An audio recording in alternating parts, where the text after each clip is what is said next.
कि 100 गाली तक इसका माप है, तो उन्होंने सुदर्शन चक्र चलाया था। तो जब सुदर्शन चक्र चलाया था तो सुदर्शन चक्र से उनकी कानी उंगली जो है वो थोड़ा सा लहूलुहान हो गई थी, खून गिरने लगा था।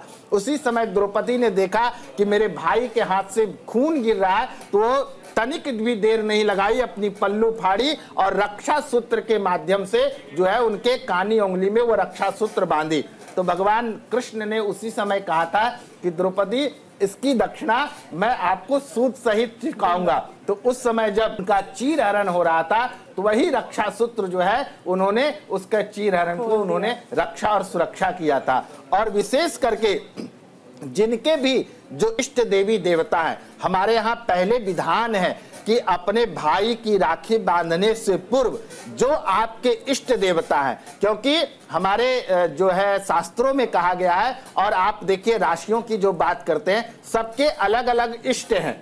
तो अपने इष्ट देवता, जो भी आप इष्ट देवता हैं, जो भगवान शंकर की पूजा करते हैं या गणेश जी की पूजा करते हैं या लक्ष्मी नारायण को मानते हैं या भगवान श्री राम को मानते हैं या भगवान कृष्ण को मानते हैं, तो सबसे पहले भाई के रक्षा बंधन बांधने से पूर्व अपने घर के मंदिर में जाकर के भगवान का षोडोपचार पूजन करें, व्रत रह करके सुंदर वस्त्र धारण करें और वस्त्र धारण करके घर में तोरण लगाएं, बाहर में स्वास्तिक बनाएं और स्वास्तिक बना करके पूजन की थाली तैयार करें और जा करके मंदिर में जा करके भगवान को सर्वप्रथम रक्षा सूत्र बांधे, भगवान को तिलक करें, भगवान को मिठाई खिलाएं, भगवान को पान भी उस दिन अर्पण करना चाहिए और भगवान की आरती उतार करके उनसे पहले प्रार्थना और आशीर्वाद ले कि हे भगवान, यह जो हम कार्य करने जा रहे हैं, अपने भाई को रक्षा सूत्र बांधने जा रहे हैं, ये भाई की रक्षा और सुरक्षा करे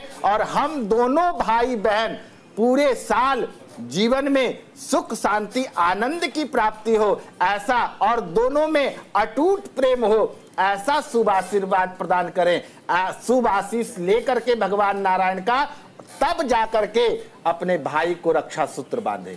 एक चीज और स्वामी जी समझना चाहेंगे कि कई बार ऐसा होता है कि बहनें नहीं पहुंच पाती हैं अपने भाई के पास राखी बांधने के लिए, वो लोग रक्षाबंधन कैसे मनाएं, वो कैसे करें ये सब? जी, बहुत अच्छा प्रश्न है आपका। देखिए, हमारे यहाँ एक और विधान है।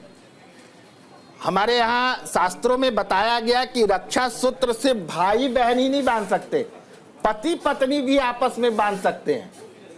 और ये हमारे यहाँ एक कथा आती है, भगवान इंद्र जो है दैत्यों से युद्ध कर रहे थे और उसमें दैत्यों से वो बार बार पराजित हो जा रहे थे।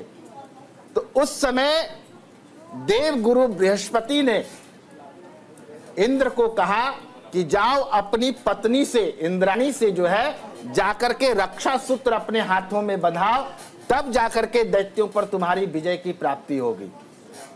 देव गुरु बृहस्पति की आज्ञा पाकर के भगवान देवताओं का राजा इंद्र जो है अपनी पत्नी इंद्राणी के पास गए और उन्होंने वह रक्षा सूत्र बांधा।